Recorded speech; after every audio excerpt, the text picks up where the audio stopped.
Hello and very welcome to all of you. आप देख रहे हैं साउथ स्टडी पॉइंट। मेरा नाम है आमिर हुसैन। आज हम यहाँ पे डिस्कस करेंगे जो रिसेंटली VLW के जो पोस्ट्स निकल आए हैं उसका हम यहाँ पे आज सिलेबस डिस्कशन करेंगे। इस वीडियो में हम यहाँ पे देखेंगे कि कौन कौन से बुक्स इसके लिए रिकमेंडेड है। हालांकि कोई बुक रिकमेंड नहीं है, आप इसको थोड़ा सा सीरियसली मत ले लीजिए। हर किसी सेक्शन का अलग अलग बुक्स हम देखेंगे, क्योंकि एक बुक से तो इसका टोटल सिलेबस आपको नहीं निकलने वाला है। सारे बुक्स देंगे कि किस पोर्शन के लिए आप कौन सी बुक यहाँ पे ले सकते हैं और उसको प्रिपेयर कर सकते हैं। उसके बाद अगर हम देखेंगे कि इसमें हमें बहुत सारी यूट्यूब चैनल्स का सहारा भी लेना पड़ेगा। ऐसे एक यूट्यूब चैनल से तो हमारा काम नहीं होगा। उसके बाद जो लास्ट में हम यहाँ पे डिस्कस करेंगे कि कौन सी टेस्ट सीरीज हम लेंगे। तो टेस्ट सीरीज अगर हम देखेंगे तो टेस्ट सीरीज का क्या यहाँ पे रिएक्ट होता है। टेस्ट सीरीज इसीलिए बनाई जाती है ताकि हम अपनी परफॉर्मेंस को एनालाइज करेंगे। जो हम मॉक्स देते हैं उससे क्या होता है, उससे हमारी जो प्रिपरेशन लेवल है उसका एनालाइज होता है कि कहाँ तक हमने प्रिपरेशन की है, किस लेवल की हमारी प्रिपरेशन है। कौन सी टेस्ट सीरीज है ये हम लास्ट में डिस्कस करेंगे। कौन सी बेस्ट है, कौन सी नहीं है, कौन सी लेनी है, ये हम सब वीडियो के आखिर में डिस्कस करेंगे। तो फिर यहाँ पे हम देखते हैं पहले सिलेबस। अगर हम सिलेबस देखेंगे तो सिलेबस को इन्होंने डिवाइड किया है 5 मेन सेक्शंस में। इसमें अगर हम देखेंगे general awareness with special reference to JK UT 20 marks इसके असाइन किए गए हैं। इंग्लिश के 20 मार्क्स है। इसी तरीके से रीजनिंग, जिसमें जनरल इंटेलिजेंस और रीजनिंग का नाम दिया है, उन्होंने 20 मार्क्स इसके है। क्वांटिटेटिव एप्टीट्यूड के 15 मार्क्स इन्होंने दिए। और सबसे जो इंपॉर्टेंट है, सबसे ज्यादा मार्क्स जो आपको दे देगा, कंप्यूटर का पोर्शन है 25 मार्क्स। तो अगर हम मार्क्स के लेवल के हिसाब से देखेंगे तो सबसे ज्यादा जो इंपॉर्टेंट होने वाला है वो होने वाला है कंप्यूटर सेक्शन। इसमें टू द पॉइंट आपका सिलेबस है, मार्क्स भी ज्यादा है, तो ये तो डिसाइडिंग फैक्टर होने वाला है। क्योंकि अगर हम देखेंगे PAA में पंचायत अकाउंट असिस्टेंट का जो एग्जाम हुआ था उसमें कंप्यूटर के 30 मार्क्स थे। तो फिर क्या हो गया, वो 30 मार्क्स, वो सेक्शन वहां पे एक डिसाइडिंग फैक्टर हो गया आपकी सिलेक्शन का। इसी तरीके से अगर हम VLW में देखेंगे तो इसमें 25 मार्क्स है। ये भी फिर से एक बाजी यहाँ पे मारने वाला है। लेकिन जो बाकी सेक्शंस है उनकी भी अपनी इंपॉर्टेंस है, उनकी इंपॉर्टेंस कम नहीं है। अगर हम देखेंगे जो जनरल इंग्लिश एंड कॉम्प्रहेंशन का, इसके 20 मार्क्स इन्होंने दिए। टू द पॉइंट सिलेबस है, ज्यादा सिलेबस नहीं है, ठीक ठाक सिलेबस है। अगर हम ये देखेंगे, ये portion general awareness with special reference to UT, बहुत सिलेबस है, अभी आगे डिस्कस भी करेंगे। 20 मार्क्स असाइन किए गए हैं, लेकिन सिलेबस के हिसाब से मुझे नहीं लगता कि इसमें 20 मार्क्स ठीक ठाक है। क्योंकि अगर इनको 20 मार्क्स देने थे तो इतना ज्यादा सिलेबस नहीं देना था। चलो अगर हम देखेंगे उसके बाद जो रीजनिंग है, रीजनिंग का भी सिलेबस ठीक ठाक है और सिलेबस के हिसाब से ठीक इसमें मार्क्स है। क्वांटिटेटिव एप्टीट्यूड ठीक ठाक सिलेबस है इसका, लेकिन इसमें अगर हम देखेंगे मार्क्स उन्होंने कम दिए है। चलो अब हम सेक्शन वाइज इसका डिटेल्ड यहाँ पे डिस्कशन करेंगे सिलेबस का। तो पहले अगर हम देखेंगे general awareness with special reference to JK UT, आमतौर पर जब भी JK SSB फ्रेम का था तो एक गलती उनसे हमेशा किसी न किसी सिलेबस में रह ही जाती है। मैं उनको क्रिटिसाइज नहीं कर रहा हूं, मैं जस्ट बोल रहा हूं कि क्या गलती हुई है। तो पहले तो यहाँ पे दिखाया जाता है कि with special to reference to JK UT, लेकिन अगर हम यहाँ पे देखेंगे तो इसमें इंडिया का बहुत कुछ आपको देखने को मिलेगा। ठीक है, तो सरल सी बात से यहाँ पे लिखना था जनरल अवेयरनेस, तो फिर special reference to JK UT लिखने का क्या मतलब है। तो पहले अगर हम देखेंगे, चलो आप लिख ले दिया, तो हम देखेंगे क्या होने वाला है इसमें। पहले अगर हम देखेंगे इसमें जो current affairs, current events of national and international importance, तो इसका मतलब है कि आपको 6 मंथ्स, जो 6 मंथ्स होंगे, मतलब जिस मंथ में आपका एग्जाम है उससे पहले के 6 मंथ्स की करंट अफेयर्स आपको कंप्लीट करनी पड़ेगी। उसके लिए आप कोई भी मंथली मैगजीन ले लीजिए या कोई भी जो 6 मंथ्स का मैगजीन आता है, जिसमें अगर आप देखेंगे कि करंट अफेयर्स के लिए अरिहंत का कॉम्पिटिशन इन बुक्स 6 मंथ्स का आता है, यानी दिसंबर से जून तक, जून कंप्लीट तक आ जाएगा, वो आप देख लीजिएगा, उसमें आपका ये पोर्शन हो जाएगा। उसके बाद अगर हम देखेंगे political and physical divisions of India, इसमें क्लाइमेट, क्रॉप्स, इसमें ट्रांसपोर्ट एंड कम्युनिकेशन। ये अब अगर आप इसको देखेंगे तो जियोग्राफी के टॉपिक्स है, 2 टॉपिक्स जियोग्राफी के है, टेलीकम्युनिकेशन को छोड़ दीजिए, अभी ट्रांसपोर्ट का आ जाएगा। इसको आप किसी भी जियोग्राफी की बुक, ये तो प्रीवियसली FAA में भी था, वहाँ पे भी आपने इसको पढ़ा होगा, तो या किसी भी यूट्यूब चैनल में आप देख लीजिएगा, डायरेक्ट आप कीवर्ड्स यूट्यूब पे सर्च कर लीजिएगा, वहाँ पे इस पे बहुत सारे लेक्चर्स आ जाएंगे, वहाँ से आपका ये क्लियर हो जाएगा। उसके बाद अगर हम देखेंगे डेमोग्राफी, सेंसस, तो जो सेंसस 2011 है वो लेटेस्ट सेंसस है, उस बेसिस पे ही क्वेश्चन होगा।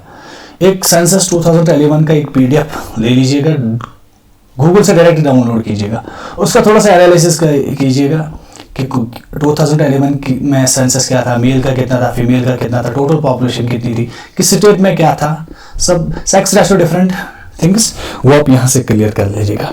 एक डायरेक्ट अगर हम देखेंगे FAA में भी इसमें एक क्वेश्चन पूछा गया था, तो एक्सपेक्टेड है कि इसमें एक क्वेश्चन जरूर आ जाएगा।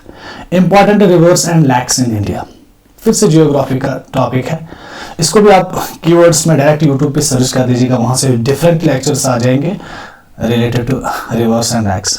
तो अगर आप इसकी PDF भी चाहते हैं, डायरेक्ट गूगल में आप सर्च कीजिए important rivers and lakhs in India, वहां से आपको PDF में ये मिल जाएगा। उसके बाद अगर हम देखेंगे, यहाँ पे एक इन्होंने बहुत ही गलत टॉपिक यहाँ पे दे दिया, वो टॉपिक है इंडियन इकोनॉमी का। गलत किस तरीके से?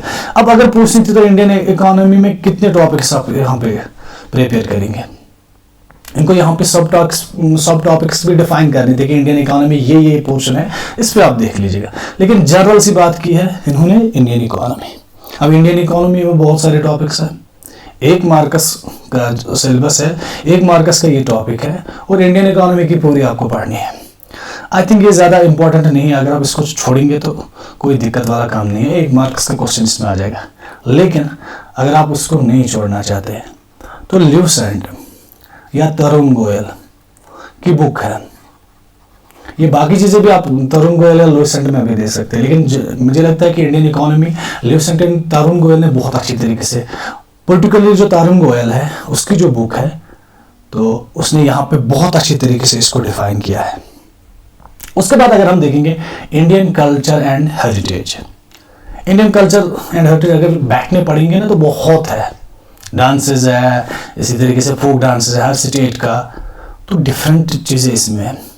एक NCERT की बुक आती है इंडियन आर्ट एंड कल्चर, वो देख लीजिएगा, ऊपर से जितने भी आपको लगते हैं जो इम्पोर्टेंट टॉपिक्स है, जो इम्पोर्टेंट डांसेस है, फोक डांसेस है, जो इम्पोर्टेंट यूनेस्को हेरिटेज साइट्स है, डिफरेंट चीज़ें जो है उनको देख लीजिएगा। Indian history with special reference to freedom movement, बहुत ही लंबा सिलेबस है, 1 या 1 से ज़्यादा क्वेश्चन इसमें आ सकते हैं। अब इसमें क्या करना है, 1857 से लेकर 1947 तक जितने भी इंडियन नेशनल मूवमेंट्स हुए उनको कवर अप करना पड़ेगा, जितने भी इसमें आ जाए। इसमें जितने भी नेशनल मूवमेंट्स आते हैं वो आपको सब कवर अप करने पड़ेंगे। इसमें जो इंपॉर्टेंट नेशनल मूवमेंट्स है वो आप पर्टिकुलरली उनको कवर अप कर लीजिएगा। तो 1857 से 1947 तक। इसके लिए अगर हम बुक देखेंगे तो एक NCERT की बुक आती है, शायद वो क्लास 12th के लिए है, मॉडर्न इंडिया। तो वो मॉडर्न इंडिया की बुक जो NCERT की बुक है, उसमें से आप इंडियन नेशनल मूवमेंट्स के जो मेन चीज़ें हैं वो देख लीजिएगा, इसमें से आपका हो जाएगा काम। उसके बाद जो इंडियन कॉन्स्टिट्यूशन दिया है, टू द पॉइंट इसमें टॉपिक्स दिए हैं, इसमें प्रीएमेबल, इसमें फंडामेंटल राइट्स, इसमें फंडामेंटल ड्यूटीज, DPSP, बहुत सरल सी इन्होंने टॉपिक्स दे दिए। 11th की बुक है कॉन्स्टिट्यूशन एट वर्क, उसमें से देख लीजिएगा, वहाँ से ये सारे टॉपिक्स दिए गए, अच्छे तरीके से दिए गए। NCERT की बुक है गए, वहाँ से इसको आप कंप्लीट करेंगे। अगर आपको डिटेल्ड में जाना है तो Indian polity by Laxmikanth, Indian polity by Laxmikanth, आप उसको भी देख लीजिएगा अगर आपको डिटेल्ड में जाना है। उसके बाद अगर हम देखेंगे, फिर से उन्होंने एक ऐसा टॉपिक यहाँ पे दिया है जिसका कोई फायदा ही नहीं है, आप पढ़ के भी तो कोई फायदा नहीं। इसमें उन्होंने पूछा है साइंस एंड टेक्नोलॉजी। अब साइंस एंड टेक्नोलॉजी का कितना सिलेबस आता है? साइंस एंड टेक्नोलॉजी में आपका फिजिक्स आता है, आपका केमिस्ट्री आता है, आपका बायो आता है, तो क्या पढ़ेंगे इसमें, ये तो मेरे को यहाँ पे समझ में नहीं आता कि इन्होंने यहाँ से इस टॉपिक को क्यों इंक्लूड किया है। सरल सी बात है, इसमें बहुत सारा टॉपिक्स है, सब टॉपिक्स है, तो क्या पढ़ेंगे इसमें, इसको मुझे लगता है इसको यहाँ पे स्किप करना पड़ेगा। इन केस अगर आप इसको भी पढ़ना चाहते हैं तो मुझे लगता है कि 9th 10th का जो बेसिक साइंस है वो यहाँ से पूछा जा सकता है। तो अगर आप उसमें एडवांस में जाना चाहते हैं तो 11th 12th का आप भी देख लीजिएगा, अगर आपको टाइम मिलता है तो उस पोर्शन को देख लीजिएगा। उसके बाद environment, ecology and biodiversity, environment science के यहाँ पे टॉपिक्स है। 11th का एनवायरमेंट साइंस ले लीजिए आप, कोई भी किसी भी बोर्ड का आप ले लीजिएगा, वहां से मेरे को लगता है कि ये तीनों जो टॉपिक्स है वहां से आपका क्लियर क्रिस्टल क्लियर इनका कंसेप्ट हो जाएगा। उसके बाद अगर हम देखेंगे taxation in India, CBDT and GST इन्होंने पूछा, डायरेक्ट एंड इनडायरेक्ट टैक्स भी पूछा। अब इसमें क्या है, लास्ट टाइम अगर हम देखेंगे तो GST पे एक क्वेश्चन पूछा गया था कि GST कब लागू हो गया था, कब स्टार्ट हो गया। तो आप GST पे एक PDF डायरेक्ट गूगल में डाल दीजिए, वहां से आपको GST का पूरा निकल आ जाएगा कि GST कब स्टार्ट हुआ, GST का different slabs, maximum minimum slabs, वो आप देख लीजिएगा।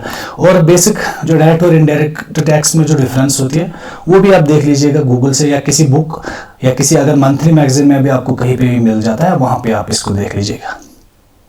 उसके बाद अगर हम देखेंगे JKUT, इसमें इन्होंने हिस्ट्री, इकोनॉमी, जियोग्राफी, इसमें पूरा weather, climate, crops, rivers, lakes, flora and fauna सब कुछ इन्होंने दे दिया। ये पोर्शन तो बहुत अच्छा रहने वाला है। ये अगर हम देखेंगे ये पोर्शन पढ़ने वाला पोर्शन है। इसके लिए जो बुक है वो है ज़ोहर मीर की।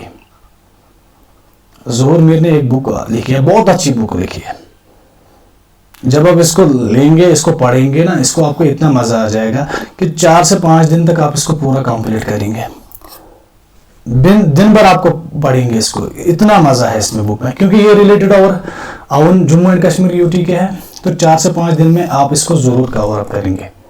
तो अगर इसके बाद अगर आपको लगता है कि ये सफिशिएंट नहीं है तो अरिहंत की न्यू लेटेस्ट बुक आई है, नो योर स्टेट, अरिहंत की नो योर स्टेट, ये बहुत डिटेल्ड बुक है एंड लेटेस्ट वर्जन है। लेटेस्ट वर्जन इसका जो आ गया वही आप इसको बाय कर लीजिएगा।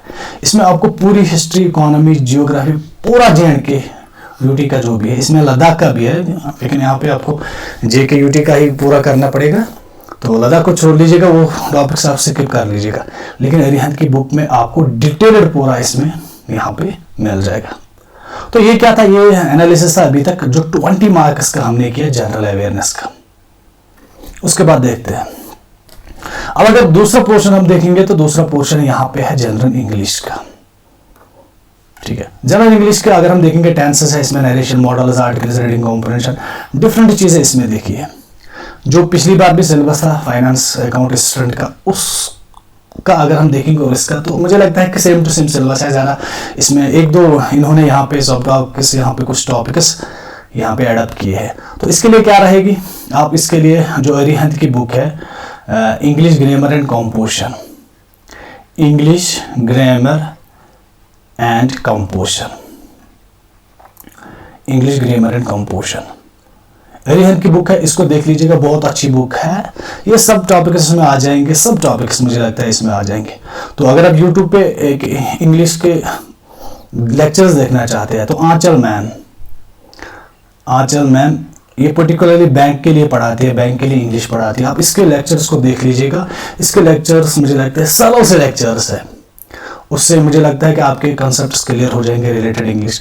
इसमें रिलेटेड इंग्लिश क्या देखना है आपको, ग्रामर रूल्स देखने हैं, डिफरेंट आर्टिकल्स आपको इसमें टेंसेस आते हैं, बाकी चीज़ जम्बल्ड सेंटेंस उसमें थोड़ा उसने बहुत अच्छी तरीके से समझाया है कि किस तरीके से हम जम्बल्ड सेंटेंस को रीअरेंज करेंगे।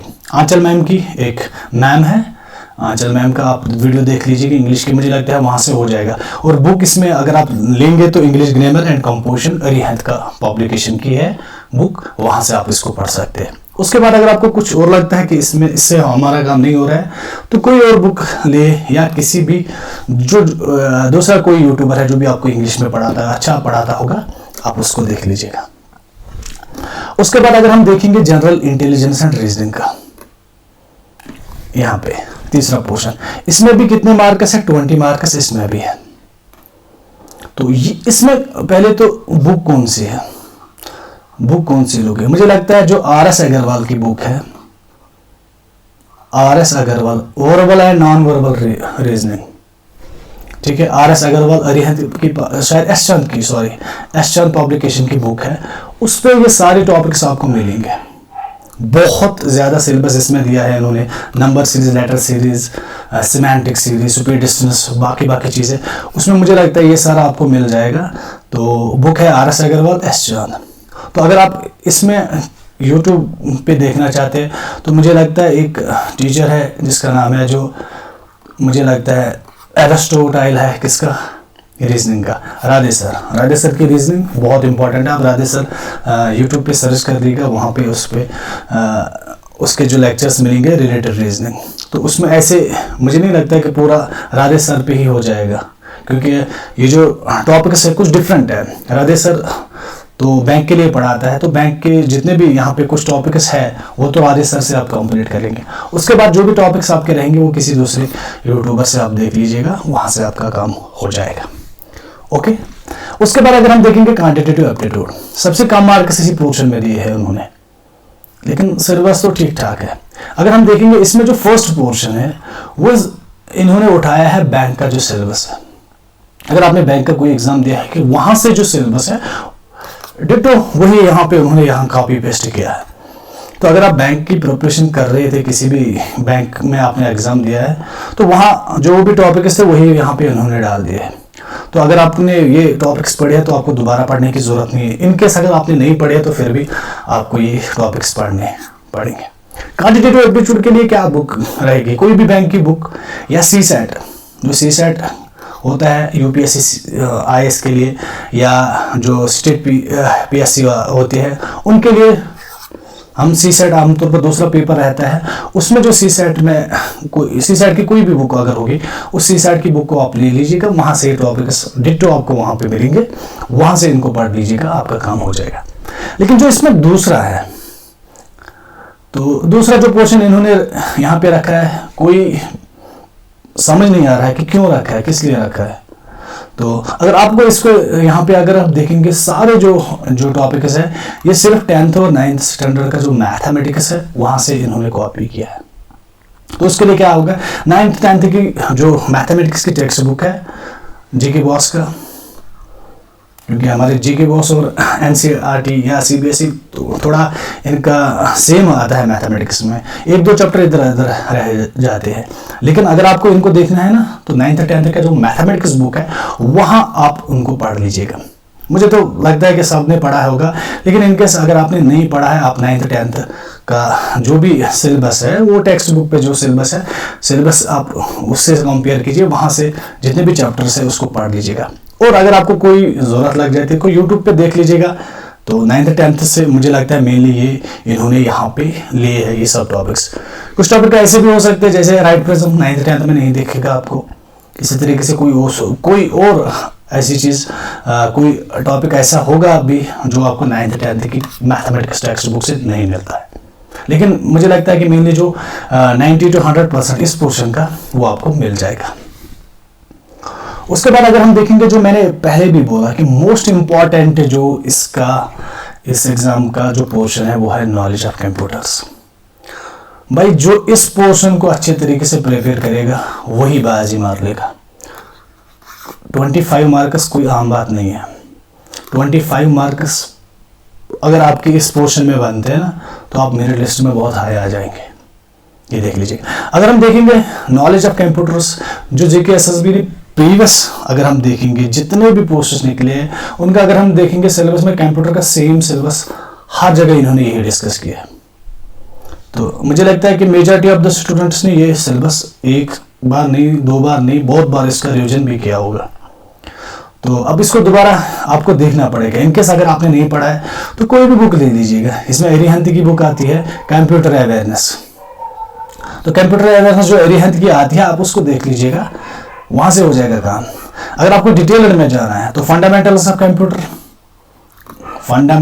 कंप्यूटर, शायद कोई गुप्ता नाम का कोई ऑथर है इसका, आप वहां से देख लीजिएगा। डिटेल्ड इसमें अगर आपको जाना है तो वहां से मिल जाएगा।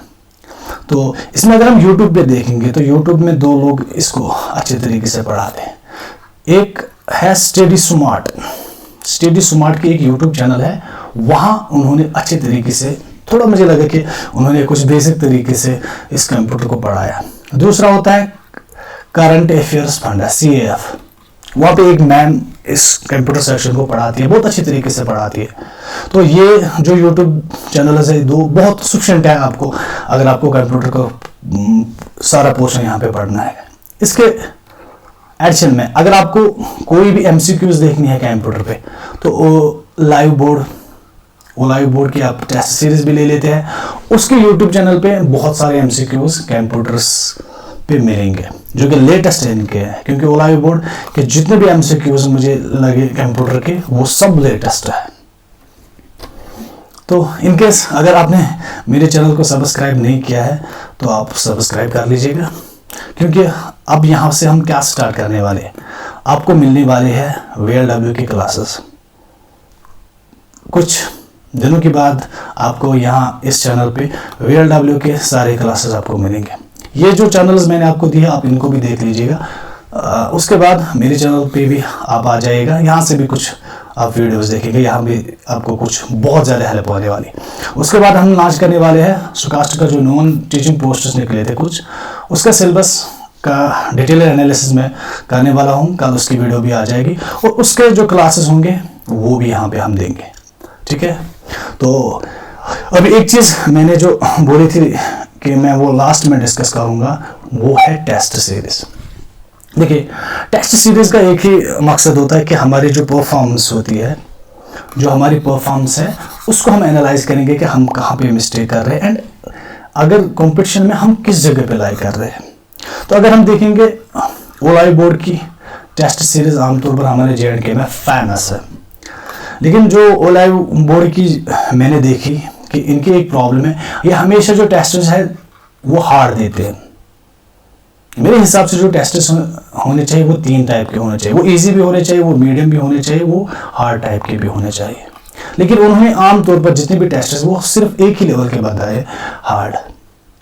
टेस्ट सीरीज तो होते ही हार्ड लेवल के, ताकि हम क्या कर सके, हमारी जो प्रिपरेशन है वो एक बेटर लेवल पे हो जाए। लेकिन अगर हम देखेंगे फिर अगर जब हम टेस्ट सीरीज को हम जो रियल एग्जाम से कंपेयर करते हैं, तो अगर हम देखेंगे FAA का, उसका जो पेपर आया था बहुत इजी आया था, सरल सा यहाँ पेपर आया था, टू द पॉइंट उन्होंने पूछा था, एक कॉमन सेंस के क्वेश्चंस पूछे थे। तो अगर हम देखेंगे टेस्ट सीरीज, मुझे लगता है वहाँ से कोई ज़्यादा क्वेश्चंस नहीं पूछे गए, हार्डली कुछ क्वेश्चंस आए होंगे, ऐसा तो नहीं कह सकते कि नहीं आए। लेकिन मुझे लगता है कि टेस्ट सीरीज से ही आपका कोई काम नहीं बनने वाला है।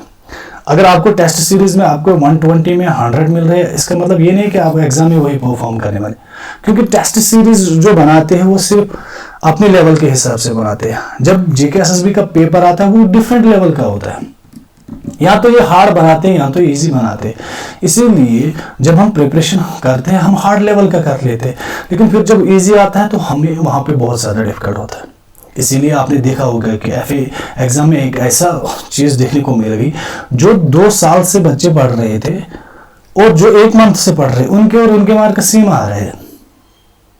तो हमें उस सरल से यहाँ पे प्रिपरेशन करनी पड़ेगी जो VLW का एग्ज़ाम चाहता है। अगर हम KS लेवल या IS लेवल का पढ़ेंगे, इसमें उतना हार्ड लेवल नहीं आने वाली है, तो क्या फ़ायदा है इस ऐसी लेवल का पढ़ने का। तो जो आपको एग्ज़ाम में पूछने वाली है, जो JK SSB रिकमेंड आपसे करता है, आप उसी लेवल का यहाँ पे टेस्ट सीरीज भी दे दीजिए, आप उसी हिसाब से अपनी प्रिपरेशन भी कीजिए। बहुत ज़्यादा हार्ड आपको जाने की ज़रूरत नहीं, उसमें आपका टाइम वेस्ट हो जाएगा। तो आई होप कि आपने यहाँ पे अंडरस्टैंड क्या होगा ये चीज़ें, एंड ये चीज़ें मैं ये कह सकता हूँ कि ये चीज़ें मेरी अपनी पर्सनल है, इसमें आपका पूरा काम नहीं हो जाएगा। आप ये नहीं मान के चलेंगे कि इससे यही है सब कुछ। ये मेरा पर्सनल व्यू है, ये मेरी पर्सनल जो भी बुक्स मैंने यहाँ पे इंक्लूड किए मेरे पर्सनल व्यूज़ है, सब कुछ यूट्यूब चैनल से मुझे पर्सनल एक्सपीरियंस है इसके हिसाब से। तो आप अपने हिसाब से भी देख सकते हैं, जो आपको जहाँ से आपको भी समझ आ रहा है वहाँ से आप देख लीजिएगा। सो आज के लेक्चर में इतना ही। Goodbye, take care.